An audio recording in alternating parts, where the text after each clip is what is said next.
And you two motherfuckers need Jesus. Oh boy, I bought about to crash out again. I've been following gaming news recently, and the consensus I found is that Western AAA games suffer from an aesthetic problem. And on the surface level, it seems to be true. I mean, take a look at this. Will always hold the line.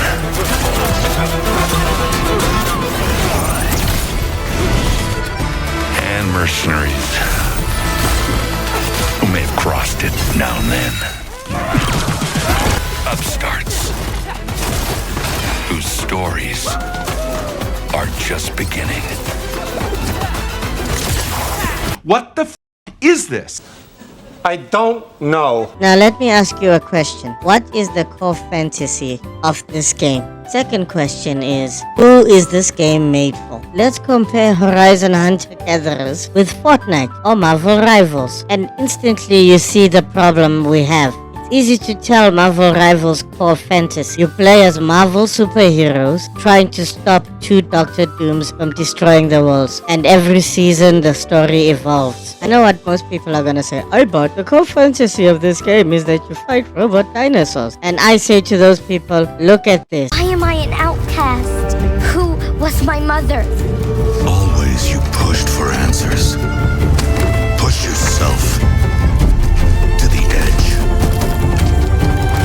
Would you play this game or would you play the other knockoff? Which one is more visually appealing? That brings me to my third point. Right now, Western AAA games suffer from an aesthetic issue. Seriously, look at this game. You can either play as Sandeep, the call center agent, Dodge of the Jungle, a twink with black hair, I like this one. another twink with pink hair, I don't even know why we're laughing. Of course you don't. a discount Junkrat, You nasty motherfucker, you! or Big Back McCoy. Listen, I have a relative who's this big and she can't run for more than 10 seconds. Ask yourself this question. Do you know of a 16-year-old girl who wants to play a game where she is portrayed as a fat, middle-aged Goodyear tire? She looks like a jelly donut with no leg. I'm sorry. Maybe I'm being too hard. She ate her leg when she was hungry. For legal reasons, that's a joke. Concord suffered from the same aesthetic issue and failed to sell the core fantasy. Some of the clothes in this game made the characters look like they were wearing their intestines on the outside, and most of the characters looked middle-aged. And if you compare it to their successful peers like Overwatch, where most characters look like they're in their early 20s or late teens, you see the issue. Most gamers are teenagers.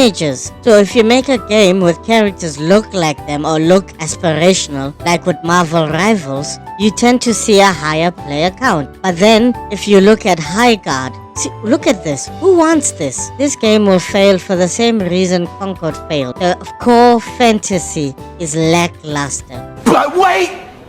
There's more! Oh, would you look at that? The studio that made High Guard is laying off people. Who could have seen this coming? Alright, I don't want to be kept in negativity, and I want to spread some positivity. There are 3 things that all game devs should take away from this video. El numero uno, visual appeal. Or as I've been calling it all video, core fantasy. You need to sell the player on a fantasy.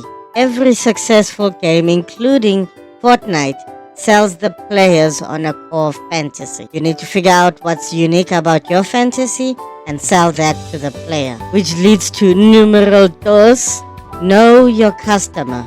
Know what they like, know what they hate, and listen to customer feedback. Stop listening to Twitter. Twitter's not a real place.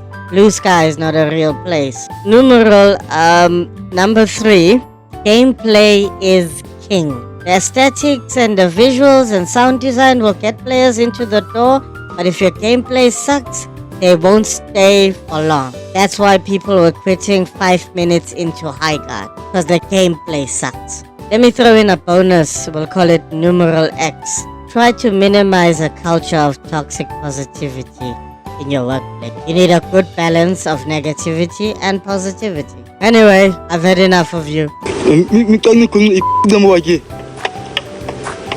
Guys, this is like, you know what this reminds me of? It reminds me of the Marvel movie timelines, Oh my god. So Concord, High Guard, Marathon, and Horizon coming 2026. The Concordian timeline.